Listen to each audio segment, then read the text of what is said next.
পশ্চিমবাংলায় সাধারণ নাগরিকগণের যে সুরক্ষা নেই, তারাও যে আক্রান্ত হন, এই ঘটনা আজকে চোখে আঙুল দিয়ে দেখিয়ে দিয়েছে। এবং প্রতিবাদী জনতা, সচেতন নাগরিক, এরা কাউকে ছাড়ছে না। এবং যে বর্বরচিত ভাষায় আজকে মাথা ভাঙার দৃশ্য পশ্চিমবঙ্গের লোক দেখেছে, এতে একটা কথাই বলা যায়, ছি মমতা, ছি মমতা।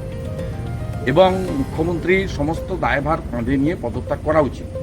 মাথা ভাঙার ঘটনা আমরা জানি, কোচবিহারে যে রাজনৈতিক দুর্বৃত্তায়ন হচ্ছে পুলিশের মতোতে, এটা তার একটা খণ্ডচিত্র।